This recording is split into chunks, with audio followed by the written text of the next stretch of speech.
Ekonomia w jednej lekcji. O ekonomii, o podatkach i o teorii gier. Zaginięcie Iwony Wieczorek. Rozwiązanie sprawy. To jest 12. film o zaginięciu Iwony Wieczorek, dopełnienie wcześniejszych i rozwiązanie gry i sprawy. Zresztą przedstawiano już częściowo, przynajmniej w 3-4 filmach na kanale Ekonomia w jednej lekcji, nad którymi nie będę się już teraz dziś rozwodził. Polecam analizy przedstawione w opublikowanych 11 filmach, w szczególności w 3, do których namiary, linki podaję teraz po kolei w górnym prawym rogu. A nagranie jest z ulicy Czarny Dwór. Właśnie z prawej strony jest Park Reagana, z lewej osiedle Jelitkowski Dwór.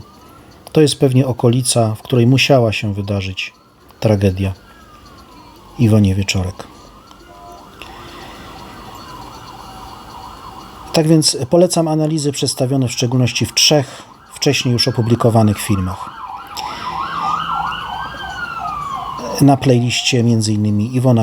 Co się stało z Iwoną Wieczorek w świetle teorii gier. W każdym razie rozwiązanie w świetle teorii gier moim zdaniem nie stanowi jednak jeden sprawca, który może jest według teorii gier prawdopodobny, nawet bardzo prawdopodobny, zwłaszcza nieprzypadkowy, znany od jakiegoś czasu Iwonie, z którym łączyły ją bliskie stosunki, do czyjego samochodu bez wahania by wsiadła, nawet w drodze spiesząc się do domu po godzinie 4 rano, bo to, że był sam, tłumaczy, dlaczego nie wystąpił dylemat więźnia, ale jednak trudno uprawdopodobnić, że nikt nic nie widział, tym bardziej, że dziewczyna była charakterystyczna, nie tylko jej uroda zwracała uwagę, ale też, zdaje się, sposób zachowania się miała zdecydowany, zwracający uwagę właśnie.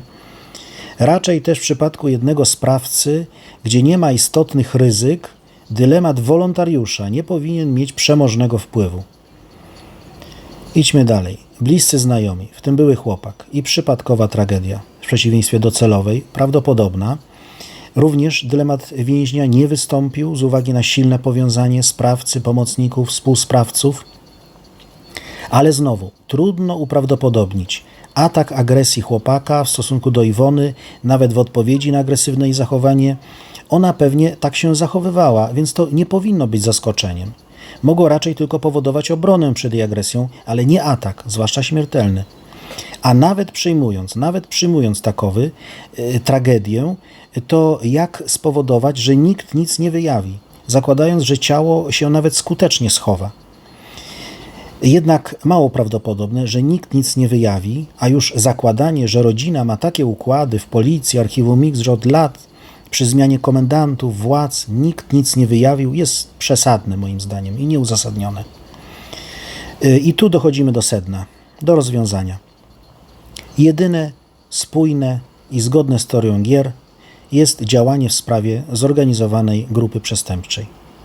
Dziewczyna musiała coś usłyszeć, może gangsterzy popisywali się przy niej jakąś wiedzą, a ona nie ukrywała, że zrobi z tego użytek. Jak coś się jej nie podobało, to zdaje się odważnie potrafiła się zaangażować, jak tydzień wcześniej w bójkę. Pewnie nie przewidywała, że szukający jej względów gangsterzy na rozkaz szefa pozbędą się jej bez mrugnięcia okiem. I to prawdopodobnie nastąpiło. I nie było to zdarzenie przypadkowe, a celowe, zaplanowane. Ciało też ukryto skutecznie i profesjonalnie. To jest zgodne z teorią gier, brak klasycznego dylematu więźnia, bo ten nie działa w zorganizowanej grupie przestępczej, w której stosuje się strategię wet za wet. Tu działa wielokrotny dylemat więźnia, to znaczy jest możliwość odpowiedzi wetem za wet w zorganizowanej grupie przestępczej, bynajmniej nie oznacza to doniesienia na policję. W to rozwiązanie wpisuje się też ręcznik, który pewnie nieprzypadkowo szedł za dziewczyną. Może miał w odpowiednim momencie ją podprowadzić do samochodu gangsterów, zakładając, że Iwona Wieczorek nie chciałaby wsiąść, może stłumić jej krzyk ręcznikiem właśnie. To jest, proszę Państwa, jedyne w świetle teorii gier spójne rozwiązanie sprawy tragedii zaginięcia Iwony Wieczorek.